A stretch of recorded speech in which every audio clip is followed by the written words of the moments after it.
10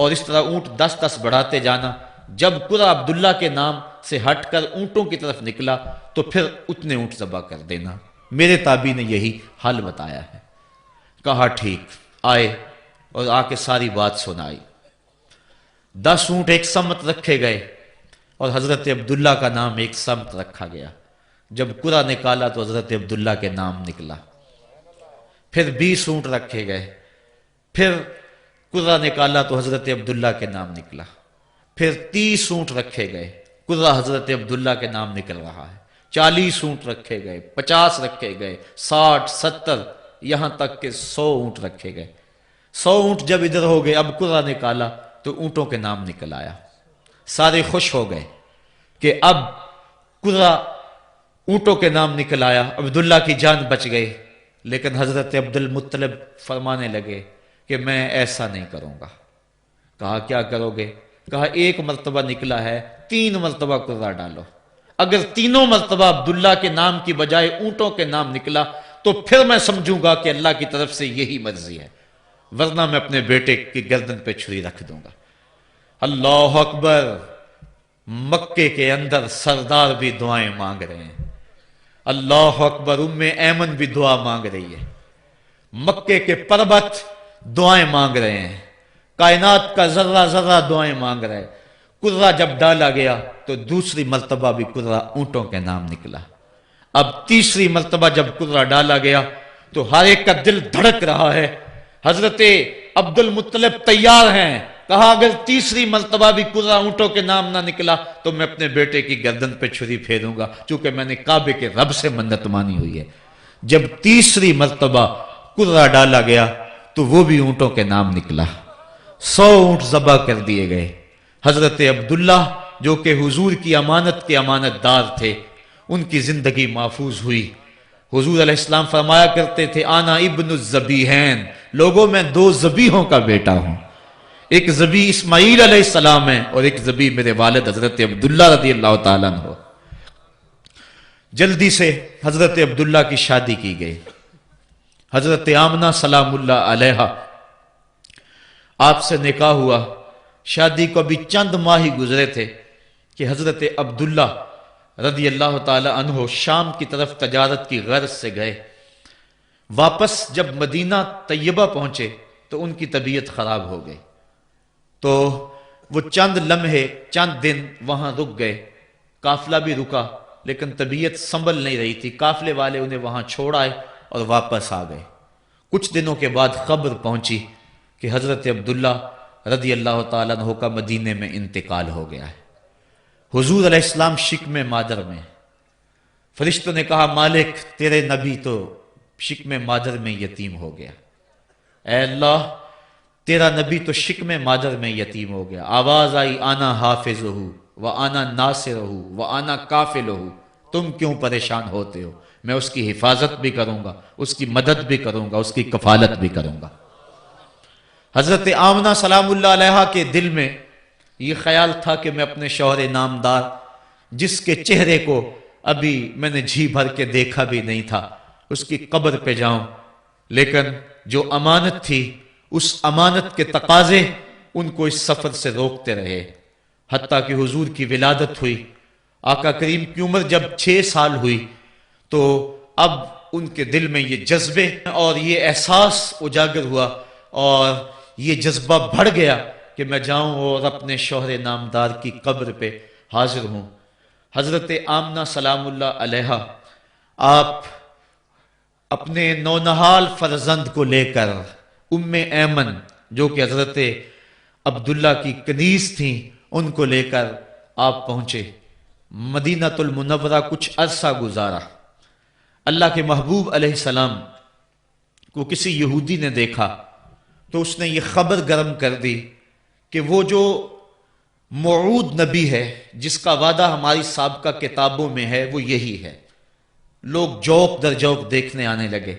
تو حضرت آمنہ پریشان ہوئی اور جلدی سے وہ مکے کی طرف عازم سفر ہوئیں. ابھی مکے سے 150 کلومیٹر کا فاصلہ باقی تھا کہ ابوا کے مقام پر حضرت آمنہ سلام اللہ علیہا کو سخت بخار ہو گیا.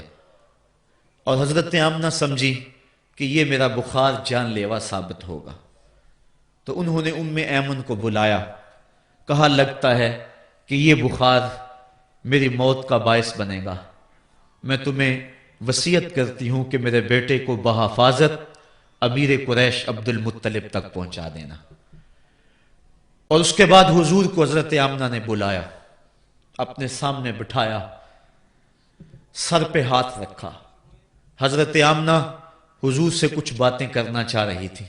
وادی ابوا کے اندر یہ منظر بڑا دل گداز تھا۔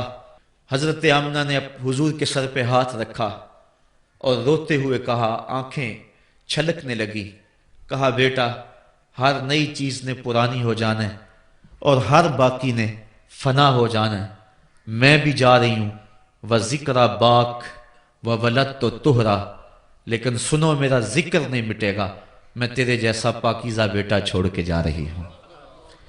یہ آخری لفظ تھے حضرت آمنہ سلام اللہ علیہا کے۔ اس کے بعد حضرت آمنہ سلام اللہ علیہا آخری ہچکی لی اور حضور سے ماں بھی جدا ہو گئی۔ آقا کریم علیہ السلام نے اپنی والدہ کو وہاں دفن کیا، ام ایمن کے ساتھ مل کے، جیسے بھی ہو سکا۔ وہ کیا کسی نے کہا تھا تجھے کن پھولوں سے ہم کفن دیں، تو جدا ہی ایسے موسموں میں ہوا جب درختوں کے ہاتھ پھولوں سے خالی تھے۔ آقا کریم کی آنکھیں چھم چھم برس رہی ہیں۔ حضرت ام ایمن حضور کو اپنے ساتھ چمٹا لیا اور مکہ المکرمہ پہنچ کے حضور کے دادا کے سپرد کیا۔ 2 سال تک وہ حضور علیہ السلام کو اپنی کفالت میں انہوں نے رکھا۔ کعبۃ اللہ کے سائے میں ان کی مسند بچتی تھی، اور ان کے بیٹوں میں سے اور قوم کے کسی فرد کو یہ ہمت نہیں ہوتی تھی کہ اس مسند کے اوپر بیٹھے، دور ہٹ کے بیٹھتے تھے، لیکن حضور جب آتے تو اس مسند کے اوپر چڑھ کے بیٹھ جاتے۔ حضور کے چچا اور حضور کے دیگر عزیز و اقارب کہتے کہ بیٹا نہ چڑھو، تو حضرت عبد المطلب کہتے رہنے دو، یہ بڑی شان والا بیٹا ہے۔ ان سے محبت کرتے، ان کو اپنے ساتھ سلاتے۔ 8 سال کی حضور کی عمر ہوئی کہ امیر قریش کا بھی انتقال ہو گیا۔ ابن حشام نے لکھا ہے کہ جب امیر قریش کا انتقال ہوا تو سوگ میں مکے کے بازار بند ہو گئے، پورا شہر جنازے میں امڈ آیا، لیکن 8 سال کا بچہ تھا، بلک بلک کے رو رہا تھا۔ آج وہ سایہ بھی اٹھ گیا۔ پھر چچا کی کفالت میں گئے، اور انہوں نے جس انداز سے کفالت کی اور محبتوں کا ثبوت دیا، وہ الفتوں کی ایک لمبی داستان ہے۔ 40 سال کی عمر ہوئی تو اللہ تعالیٰ نے حضور علیہ السلام کو نبوت کی ذمہ داریوں کے اعلان اور لوگوں تک پیغام حق کے ابلاغ کا حکم دیا۔ آقا کریم علیہ السلام جب پیغام حق لے کر میدان میں آئے تو گلی کوچوں اور بازاروں کے اندر مخالفتیں، نکتہ چینیاں، ناموافق حالات کے جکڑ اور مخالفتوں کی آندیاں چلنے لگیں۔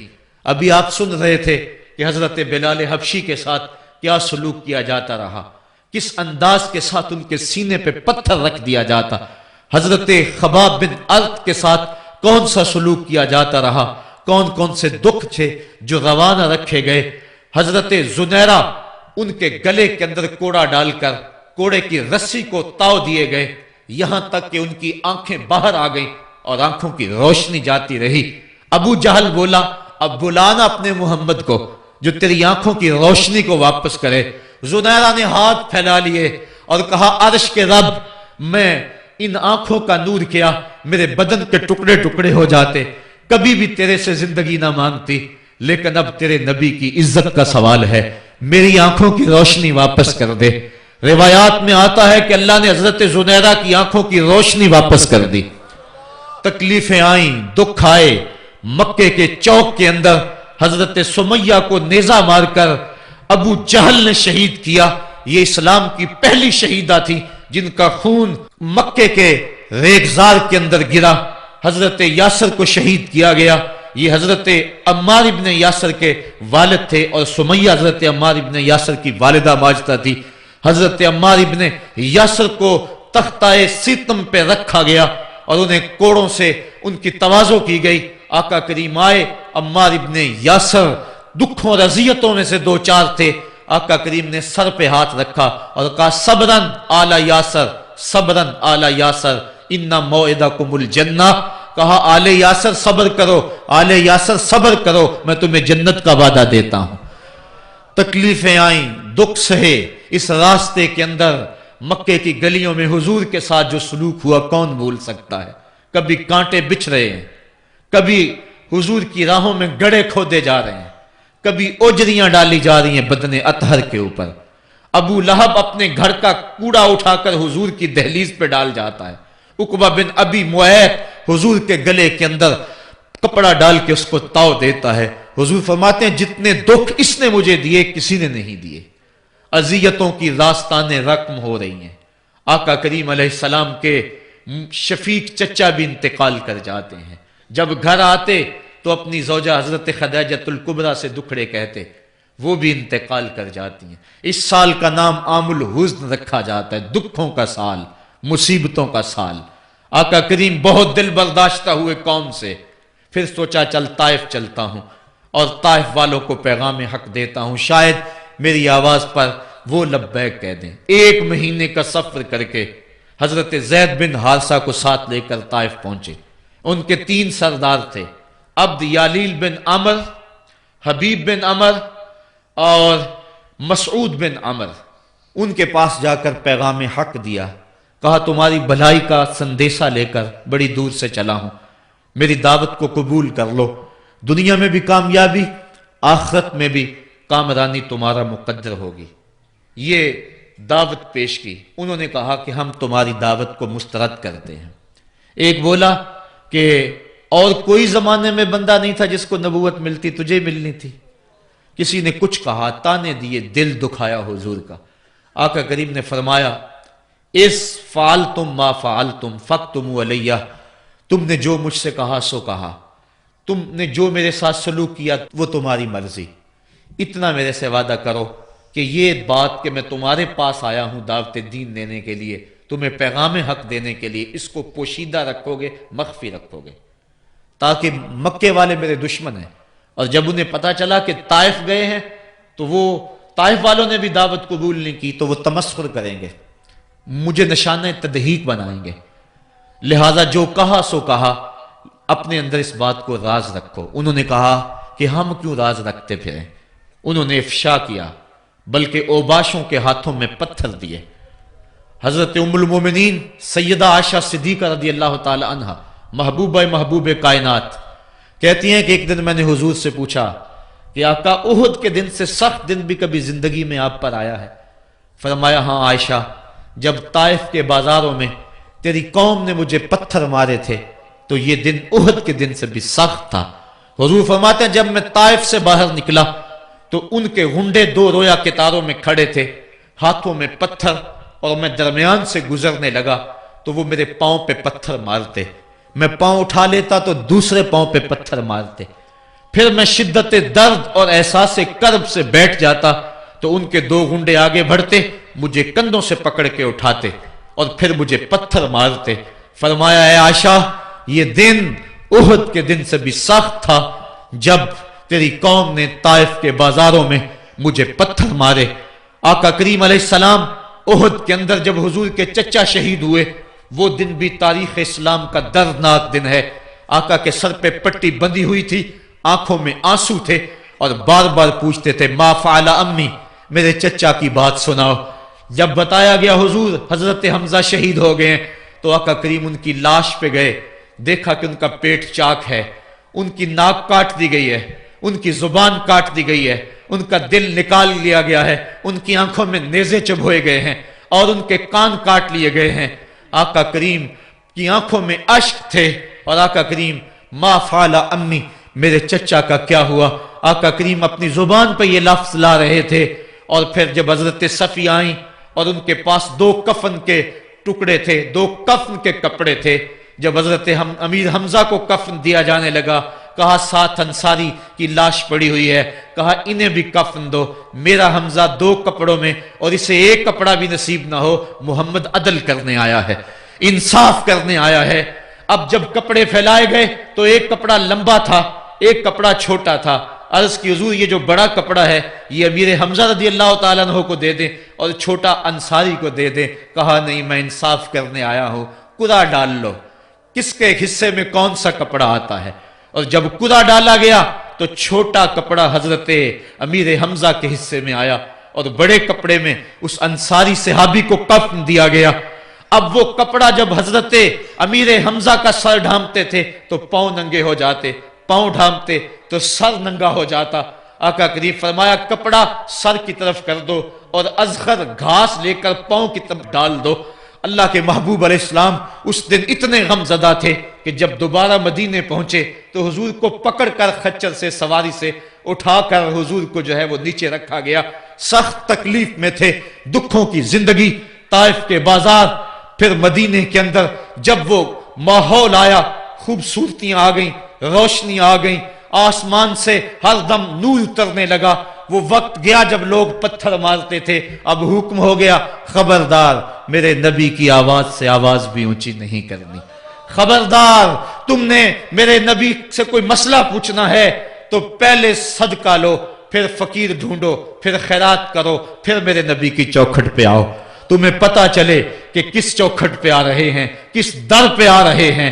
آقا کریم علیہ السلام اس ماحول کے اندر گھر میں خوش ہیں، آنگن میں خوشیاں ہیں، پھول کھلے ہوئے ہیں. حضرت ابراہیم علیہ السلام حضور کے شہزادے حضور کی ران پہ بیٹھے ہوئے ہیں. حضرت امام حسین بھی دوڑتے دوڑتے آئے اور وہ بھی حضور کی ایک ران پہ بیٹھ گئے. حضور کبھی حسین کو دیکھتے ہیں، کبھی اپنے فرزند کو دیکھتے ہیں، کبھی حسین کو دیکھتے ہیں، کبھی حسین کے ماموں کو دیکھتے ہیں. حضرت ابراہیم اور حضرت امام حسین رضی اللہ تعالیٰ عنہ دونوں کو دیکھ کر اللہ کے محبوب خوش ہو رہے ہیں. فرشتہ نے اذن مانگا، آقا کریم نے اذن دیا. اس نے عرض کی حضور ان دو میں سے ایک کا اختیار ہے، ایک کو ایک کے بدلے میں قربانی دینا ہوگی. اب قربانیوں کی وہ حرم سے جو داستان چلی تھی وہ تسلسل ٹوٹنے نہیں پا رہا ہے، وہ تسلسل جاری ہے. حضور نے ایک نظر حضرت ابراہیم کو دیکھا اور پھر ایک نظر حضور نے حضرت امام حسین کو دیکھا، پھر حسین کو پکڑ کے سینے سے لگایا اور کہا میں اپنے اس بیٹے پہ اپنے اس بیٹے کو قربان کر رہا ہوں. چند دن کے بعد حضرت ابراہیم کا انتقال ہوا. حضور کو جب خبر پہنچی آقا کریم کی آنکھیں آنسو برسا رہی تھی. وَأَيْنَ رسول اللہ تدمعان، حضور کی آنکھوں میں آنسو جاری تھے اور حضور اپنے بیٹے کے سرہانے بیٹھے، پیشانی پہ ہاتھ رکھا، کہا بیٹا آنکھیں رو رہی ہیں، دل غم زدہ ہے، لیکن زبان سے وہی کہوں گا جس سے رب راضی ہوگا. لیس منا من ضرب الخدود وشق الجیوب ودعا بدعوی الجاہلیہ، جو گریبان نوچتا ہے، منہ پہ تھپڑ مارتا ہے، سینہ کو بھی کرتا ہے، کہ ہمارے ساتھ اس کا کوئی تعلق نہیں ہے. آنکھوں کا غم اور دل کا غم رحمان کی طرف سے ہے، ہاتھوں کا غم اور زبان کا واویلا یہ شیطان کی طرف سے ہے. کہا بیٹا آنکھیں رو رہی ہیں، دل غم زدہ ہے، لیکن زبان سے وہی کہوں گا جس سے رب راضی ہوگا. اب امام حسین حضور کی گود میں کھیلتے ہیں، کبھی حضور اپنی زبان ان کے منہ میں دے رہے ہیں، کبھی حضور اس کو اپنے کندھوں پہ سوار کرا رہے ہیں. کسی صحابی نے کہا کتنی اچھی سواری ملی، کہا سواری دیکھ رہے ہو سوار بھی تو دیکھو. کبھی سجدے میں ہیں تو حسین پشت پہ آ کے سوار ہو جاتے ہیں، آقا سجدے کو طول دے رہے ہیں. حضرت اسامہ بن زید رضی اللہ تعالیٰ عنہ فرماتے ہیں رات کافی بیت چکی تھی، میں حضور کے در پہ گیا. صحابہ حضور کے در پہ چوکھٹ پہ دستک نہیں دیا کرتے تھے، حضور کی چوکھٹ پہ لگ کے بیٹھ جاتے. آقا کریم اپنی مرضی سے آتے، صحابہ دکھڑا کہہ لیتے، کہانی کہہ لیتے، جو پوچھنا تھا پوچھ لیتے. لیکن اگر کبھی حالت ناگزیر ہوتی، کبھی ایمرجنسی حالات بنتے تو صحابہ اپنی انگلیوں کے پوروں کے ساتھ حضور کے دروازے پہ دستک دیتے. کانت تکرہ ابواب النبی بالاظافر. اللہ اکبر. حضور تشریف لائے، حضور سے حاجت کہی. یہ 14ویں صدی کی مصیبت ہے کہ نبی سے مانگنا نہیں چاہیے. اگر نبی سے نہیں مانگنا تو کس سے مانگے؟ اور کون سی چوکھٹ ہے جس در پہ جھولی پھیلائیں؟ کون سا دوارہ ہے جہاں کشکول پھیلا کے کہیں کہ ہماری جھولی بھر دی جائے؟ اور جتنے بھی سہارے ہیں سبک کرتے ہیں. عزت نفس بڑھاتا ہے سہارا تیرا، ہر آسرا ذلیل کرتا ہے، نبی کا آسرا بندے کو سر بلند کرتا ہے. حضرت اسامہ بن زید کہتے ہیں میری حاجت پوری ہو گئی، لیکن میں نے کیا ماجرا دیکھا. جب حضور گفتگو کر رہے ہیں، دوران گفتگو اللہ کے محبوب کمبل اوڑھ کے یوں ہی آ گئے تھے. حضور کے دائیں بائیں سے حرکت کا احساس ہوتا ہے جس طرح اندر کوئی چیز ہے. میری حاجت پوری ہوئی تو مجھ سے نہ رہا گیا, میں نے پوچھ لیا. میں نے کہا بندہ نواز یہ کیا ماجرا, آپ کمبل اوڑھا ہوا ہے اور اندر سے کسی کی حرکت کا احساس ہے. فکشفہ, حضور نے کمبل کو کھول دیا. فائز الحسن والحسین علی وارکیہ, تو ایک پہلو سے امام حسن لپٹے ہوئے تھے, ایک سے امام حسین لپٹے ہوئے تھے. کہا یہ میرے بیٹے ہیں, یہ میری بیٹی کے بیٹے ہیں. اے اللہ میں ان سے پیار کرتا ہوں, تو بھی ان سے پیار کر, اور جو ان سے پیار کرے میرے مالک تو اس سے بھی پیار کر. اور ایک دن فرمایا حسین و منی وانا من الحسین, لوگو حسین مجھ سے ہے اور میں حسین سے ہوں.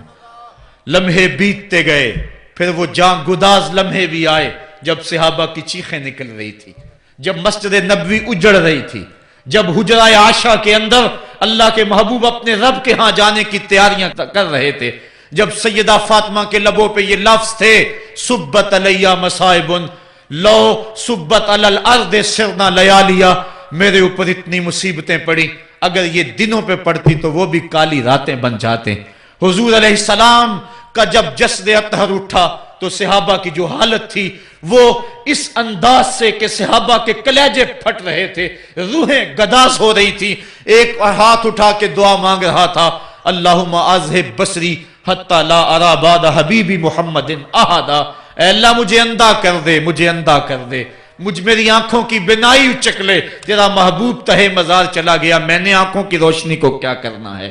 وہ دن بھی آئے, حضرت سیدنا صدیق اکبر کا کلیجہ بھی پگھل رہا ہے, وہ بھی غم رسول میں رو رہے ہیں, صحابہ تڑپ رہے ہیں. وہ اونٹنی غصبہ نامی اونٹنی جس پہ حضور سواری کرتے تھے وہ حضرت فاطمہ کے دروازے کے اوپر سر رکھ کے رو رو کے مر گئی. جب محبوب نہیں رہے تو ہم نے جی کے کیا لینا ہے. کائنات اجڑ گئی, جہان میں جو ہے وہ ہر سمت اندھیرا ہی اندھیرا چھا گیا, لیکن روشنی کے ٹمٹماتے ہوئے چراغ آج بھی روشن ہیں جن کو دیکھ کر مصطفیٰ یاد آتے ہیں. لوگ ان شہزادوں کو دیکھ لیتے ہیں اور حضور کی یاد کو تازہ کر لیتے ہیں.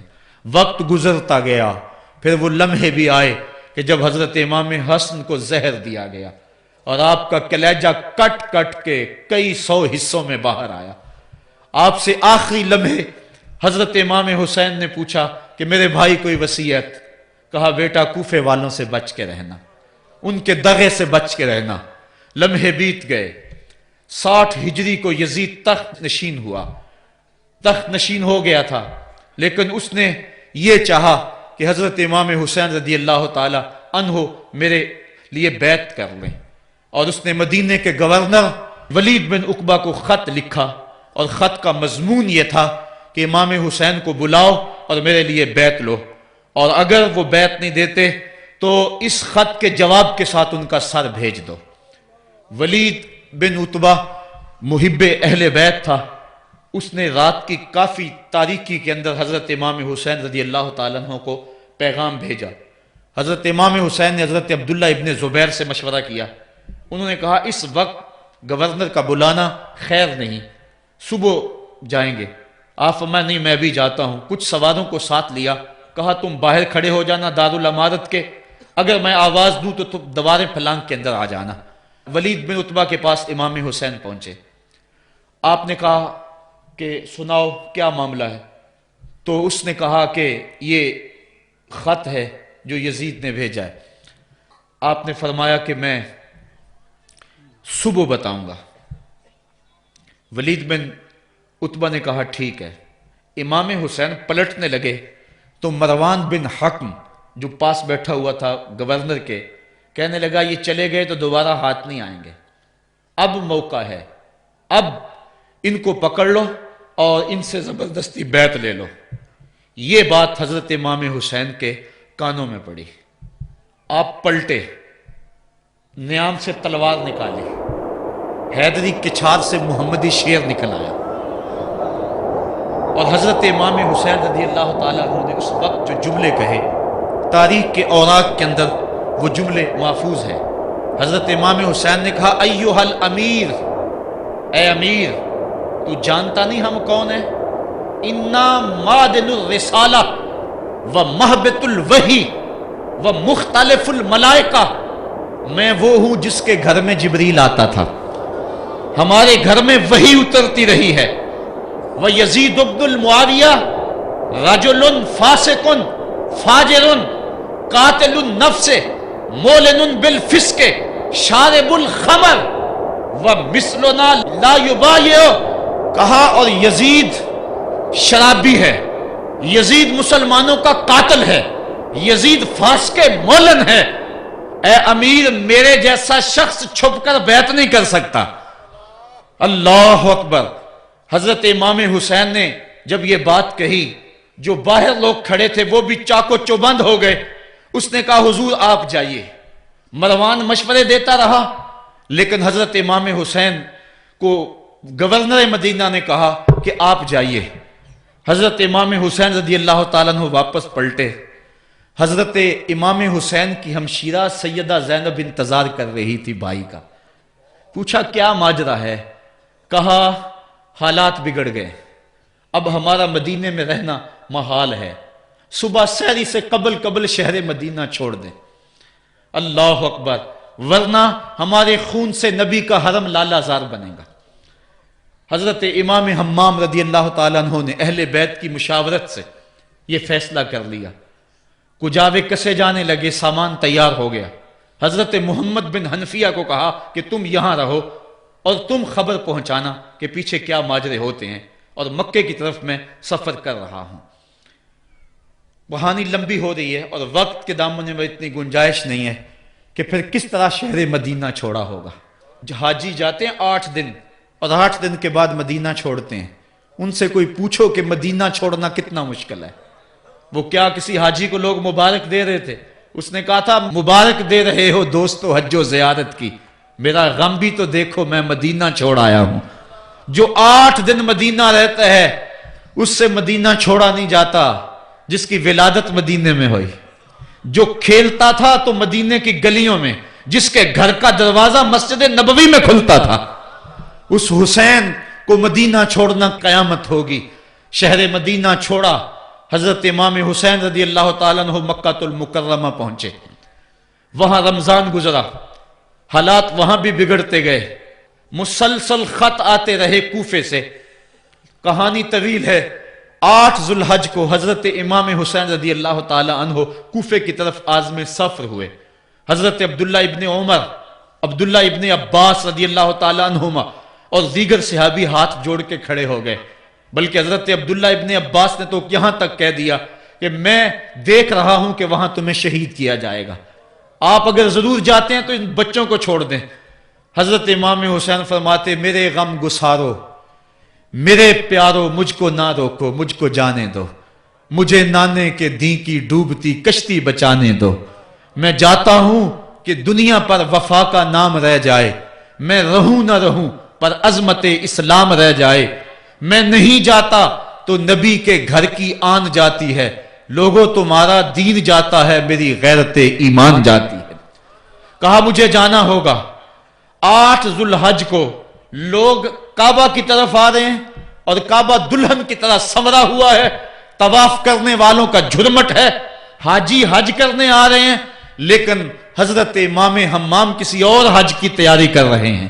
کسی نے کہا حج تو کر جائیں، اتنی مرتبہ مدینے سے پیدل چل کے آئے اور آج تو مکہ المکرمہ میں موجود ہے۔ کہا پیچھے ہٹو، جو حج میں کرنے جا رہا ہوں وہ انوکھا ہوگا، وہ نرالا ہوگا، تم بھی طواف کرو گے، میں بھی طواف کروں گا، تم طواف کعبۃ اللہ کا کرو گے اور میں خیموں کا طواف کروں گا۔ ایک حج تمہارا ہے، ایک حج میرا ہے، تم بوسے لوگے کس کے حجر اسود کے، میں اپنے فرزند کا منہ چوموں گا۔ لوگوں ایک طواف تمہارا ہوگا، ایک طواف میرا ہوگا، تم آب زمزم پیو گے، میں پیاسا رہوں گا، اور تم کبھی صفا پہ کبھی مروہ پہ دوڑو گے، میں کبھی علی اکبر کی لاش اٹھانے جاؤں گا، کبھی میں قاسم کی لاش اٹھانے جاؤں گا، کبھی اون و محمد کے تڑپتے ہوئے لاشوں کو اٹھانے جاؤں گا۔ لوگوں ایک حج تمہارا بھی ہے، ایک حج میرا بھی ہے۔ جب تم حج کر لو گے تمہاری سائی مکمل ہو جائے گی تو تم سر مڈا کے حرام کھول دو گے، اور جب میری سائی مکمل ہو جائے گی تو میں سر کٹا کے حرام کھول دوں گا۔ تم سفید احرام پہنو گے، میں سرخ احرام پہنوں گا، اور وہ حج قیامت تک کے آنے والے حجوں کی آبرو ہوگا۔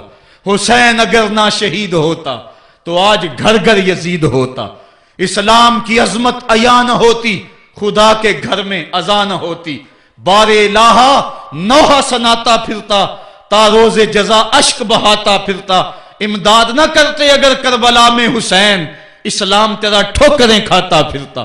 کربلا کی تپتی ہوئی ریگزار میں حضرت امام حسین نے جبر و ظلم کے خلاف جس قوت سے کھڑے ہو کر عظیمت کی داستان رقم کی، 10 محرم کا دن تھا، جمعہ کا یوم سعید تھا، بیچ کربلا کے میدان میں دوپہر کے وقت جب نبی کا خاندان اجڑ رہا تھا، ایک ایک کلی اس چمن کی کٹ رہی تھی، 72 افراد 22,000 کے لشکر جرار کے مقابلے میں کھڑے تھے۔ وہ یزید جس نے اس کے علاوہ بھی بڑے جرم کیے، جس نے جو ہے وہ 1700 صحابہ کو مکہ المکرمہ میں شہید کیا، جس نے 700 حفاظ کرام کو شہید کیا، جس نے حضرت ابو سعید خضری کی داڑھی نوچ لی، جس نے مدینے کے اندر مسجد نبوی کے اندر گھوڑے باندھے، جس نے جو ہے وہ 3 دن تک مسجد نبوی کے اندر اذان نہ ہونے دی، وہ یزید آج کربلا کے تپتے ہوئے ریگزار کے اندر آل رسول کے ساتھ ظلم کی وہ داستان رقم کر رہا تھا کہ قیامت تک آنسو سسکیاں نہیں تھمنے پائیں گی۔ یزید مر گیا، اس کا نام مٹ گیا، اس کا تشخص مٹ گیا، لیکن حسین کا نام آج بھی زندہ ہے، اس کا پیغام آج بھی زندہ ہے۔ یہ ہزاروں کا مجمع، یہ امڑتے ہوئے محبتوں کے جذبات، یہ آنکھوں کا آنسوؤں کا خراج دینا، کیا یہ حسین ابن علی کی زندگی کی دلیل نہیں ہے؟ کون ہے جو یزید کا نام لیتا ہو؟ آج اگر کوئی یزید کا نام لیتا بھی ہے تو سر جھکا کے لیتا ہے۔ میں کہتا ہوں کیسا تمہارا لیڈر ہے جس کا نام لینے سے قبل شرمندہ ہوتے ہو، جس کا نام لیتے ہوئے شرمندہ ہوتے ہو، جس کا نام لینے کے بعد پسینہ پسینہ ہوتے ہو۔ تم اپنے قائد اور لیڈر کا نام لیتے جھجکتے ہو، گردن جھکا کے دائیں بائیں دیکھ کے نام لیتے ہو، اور جب ہم نام اپنے آقا کا لیتے ہیں سر اٹھا کے لیتے ہیں۔ اے حسین ابن علی تم پر سلام۔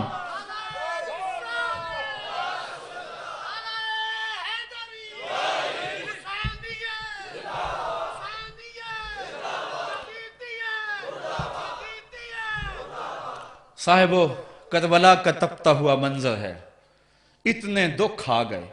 حضرت سری سختی رضی اللہ تعالیٰ عنہ فرماتے ہیں کہ اللہ تعالیٰ نے جب کائنات کو بنایا، انسانوں کو تخلیق کیا، تو انسانوں کو پوچھا بتاؤ تم میرے ہوگے؟ سب نے کہا مالک ہم تیرے ہیں۔ لیکن جب دنیا کو پیدا کیا تو 9 حصے دنیا کی طرف ہو گئے، 1 حصہ اللہ کی طرف رہ گیا۔ پھر جب عقبہ کو پیدا کیا جو 10واں حصہ تھا، اس میں 9 حصے پھر آخرت کی طرف ہو گئے، جنت دوزخ کے لالچ میں ہو گئے، اور 1 حصہ صرف کہنے لگا نہ ہم جنت کو دیکھتے ہیں نہ دوزخ کو دیکھتے ہیں، مالک ہم تو تجھے دیکھتے ہیں۔ پھر جب اللہ تعالیٰ نے بلاؤں کو پیدا کیا، آزمائش اور امتحانوں کو پیدا کیا، تو 10ویں حصے کے اس 10ویں حصے میں پھر 9 حصے جو ہے وہ پیچھے ہٹ گئے۔ 1 حصہ ایسا تھا جس نے گردن جھکا کے کہا زمین و آسمان کی بلائیں بنا کے ہمارے گلے کا توق بنا دے، تیرے راستے سے نہیں ہٹیں گے۔ کربلا کے تپتے ہوئے ریگزار میں وہ منظر رقم ہونے والا ہے۔ ایک قربانی منا میں ہوئی تھی، غریب و سادہ و رنگی ہے داستان حرم، نہایت اس کی حسین اور ابتدا ہے اسماعیل۔ وہاں دمبا آ گیا، آگے 100 اونٹ آ گئے، اور آج اللہ اکبر، حضرت امام حسین کربلا کے تپتے ہوئے ریگزار میں 22,000 کے لشکر کے سامنے کھڑے ہیں۔ کہا لوگو میرا حق پہچانو، میرے خون سے اپنے ہاتھ نہ رنگو، مجھے پہچانتے ہو کہ میں کون ہوں؟ کہا لوگو جلدی نہ کرو، میرے حق کو پہچانو۔ اس وقت روئے زمین پر کسی نبی کی بیٹی کا بیٹا موجود نہیں ہے۔ لوگو میرے راستے سے ہٹ جاؤ اور میرے خون سے اپنے آپ کو ابدی بدبختیوں کا شکار نہ کرنا۔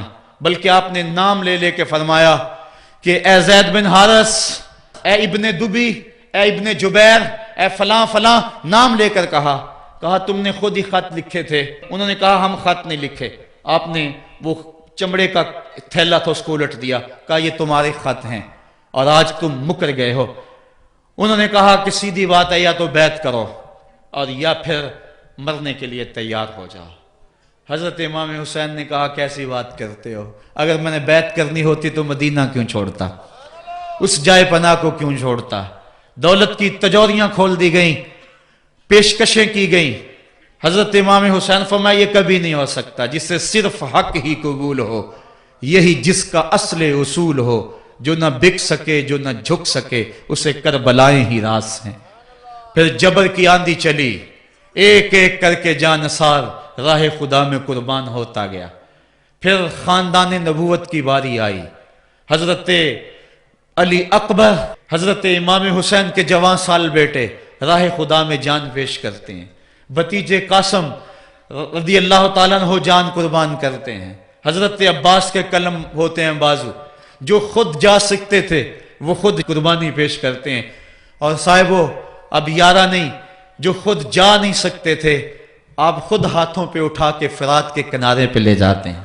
کہا جو آ سکتے تھے وہ تو قدموں پہ چل کے آ گئے، اور جو قدموں پہ نہیں چل سکتے تھے میں انہیں اٹھا کے لے آیا ہوں۔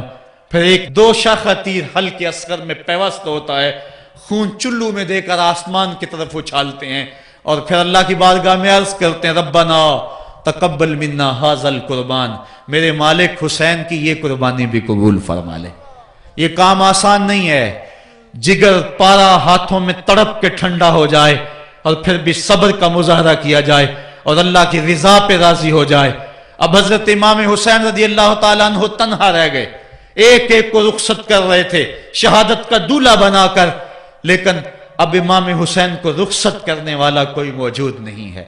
آپ گھوڑے پہ سوار ہوئے، میدان کربلا کی طرف ایڑ لگائی، خیمے کے اندر جو خواتین تھی وہ جانتی تھی جو اس راستے گیا پھر پلٹ کے نہیں آیا، اس کی لاش حضرت امام اپنے کندھوں پہ اٹھا کے لائے ہیں۔ اب اس حسین ابن علی کی لاش کون اٹھائے گا؟ کہا سب نے کہ حسین نہ جائیو، کہا میں نانے کے دین کے لیے جا رہا ہوں۔ میدان عمل میں گئے، تیغ براں چمکی، لوگوں کے سر کاٹ رہی ہے، آواز آ رہی ہے یہ کون ذی وقار ہے، بلا کا شاہ سوار ہے، لباس ہے پھٹا ہوا، غبار سے اٹا ہوا، لخت لخت کٹا ہوا، پھر بھی ہے ڈٹا ہوا، تمام جسم نازنی چھدا ہوا کٹا ہوا، پھر بھی ہے ڈٹا ہوا، یہ نبی کا نور عین ہے، یہ بال یقین حسین ہے۔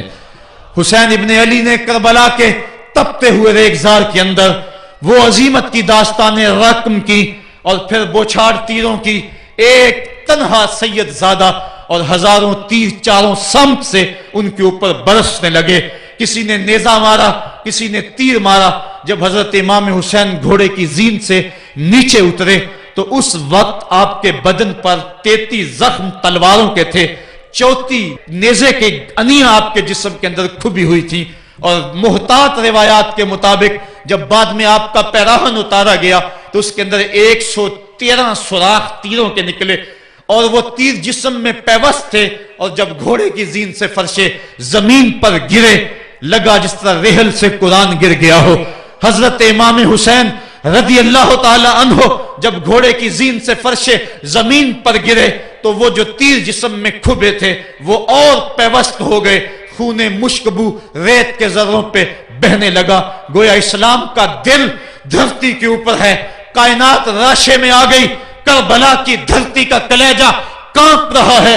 حضرت ام سلمہ کو حضور نے کربلا کی مٹی دی، کہا جب یہ خون بن جائے تو سمجھ لینا کہ میرا حسین شہید کر دیا گیا ہے۔ وہ مدینے کے اندر خواب دیکھتی ہیں کہ آقا کریم علیہ السلام داڑھی مبارک کے اندر گرد مبارک پڑی ہوئی ہے اور بال الجھے ہوئے ہیں، گھبرا کے اٹھ کھڑی ہوئی کہ کیا ماجرا ہے، اور جلدی سے اس شیشی کو دیکھا تو وہ شیشی کا جو مٹی رکھی ہوئی تھی وہ خون بن گیا تھا، اور آپ نے کہا اہل مدینہ سن لو، حضرت امام شہید کر دیے گئے ہیں۔ ادھر امام حسین خون اور خاک کے اندر تڑپ رہے ہیں، اور آپ کے جسم نازک پر برچھیوں، تیغوں اور تلواروں کے ساتھ جو ہے وہ لوگ وار کر رہے ہیں۔ سنان بن انس نخی آگے بڑھا لیکن سر کاٹنے کی ہمت نہ پڑی، اس نے نیزہ مارا اور آپ کے گلے کے قریب وہ نیزہ پار کر گیا، اور خون کا فوارہ پھوٹا. زرع بن شریک نے آپ کی پیشانی پہ نیزہ مارا, آپ گھبرا کے گرے, اٹھے اور پھر گر گئے, اور پھر آپ نے اپنی پیشانی سجدے میں رکھ دی. اپنا خون جو تھا وہ چہرے پہ مل لیا. حسین نے سرخ رنگ کے خون کا جو خضاب تھا وہ اپنے داڑھی پہ لگا لیا کہ کل میں اپنے نانا کو یہ رنگت بھی دکھا